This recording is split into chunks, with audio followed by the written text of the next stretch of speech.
Hello, welcome to Cata Vlog 14, February 2025. Things are difficult in the world, I would say, right now. What's happening in the USA, it's just as bad as the worst predictions made out last year. People were warning what might happen, and now it really is. What can I say except solidarity to everyone there? I don't know what people can do, whether they can escape the country. I mean, living in a blue state isn't as bad as a red state still, but I wonder if many queer people are going to have to try to move to Canada or to Europe. The UK isn't exactly a great country at the moment when it comes to LGBTQIA plus rights. I talk about LGBTQIA plus History Month because this month I'm posting threads about many of the famous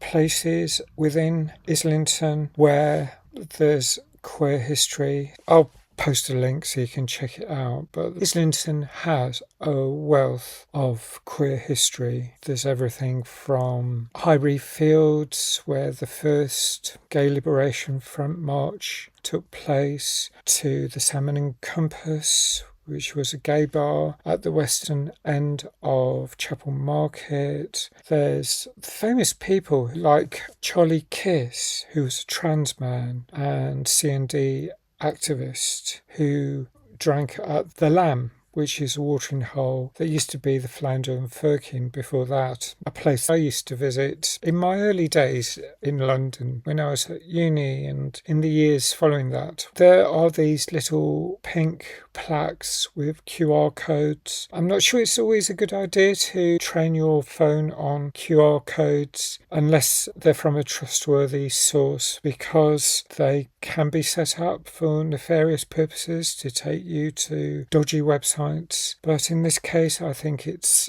valid, and it's worth checking out Islington's Pride website, which lists everything anyway, many of the places that I feature. Now, I've done a few. I don't think I'll be doing it on a daily basis following February. I'm recording this on 12th of February, so I've got a little over half a month still to go. I'm only about 40% of the way through the month. But when I get to the end of the month, I'm thinking I will continue this maybe on a more ad hoc basis, certainly not a daily basis, maybe weekly or at some other regular interval. So there's that.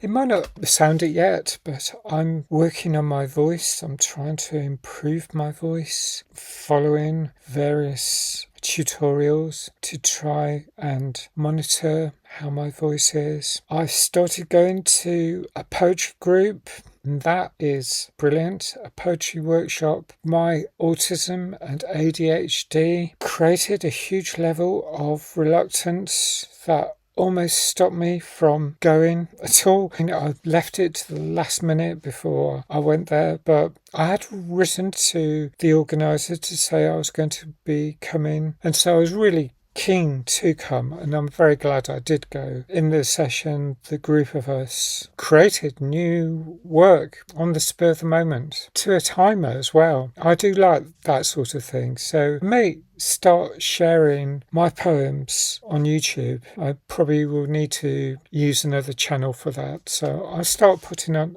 links depending on how things develop. The weather is fairly cold. It's overcast. I had a brief moment of optimism around Groundhog Day, Candlemas, in bulk, the start of the month. But my mood has dipped slightly, and it's only rising at all because attempting to be as proactive as I can and getting out to things like this workshop and to this autism group and hopefully an LGBTQIA plus group. There's those sort of things that are keeping me going out on other trips, except going to buy my groceries, and of course trips to the cinema. That is my main thing.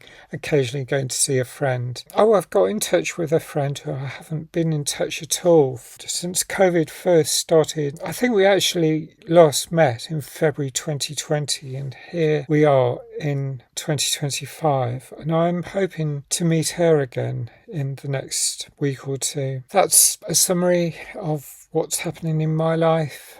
Hope you're keeping well. Solidarity to everyone. I really hope you are doing well, thriving if possible, and fighting the good fight as it is much needed. So thanks for watching. Have as best a month as you can, and hope to see you again soon. Thanks if you do subscribe as well. Thank you. Bye.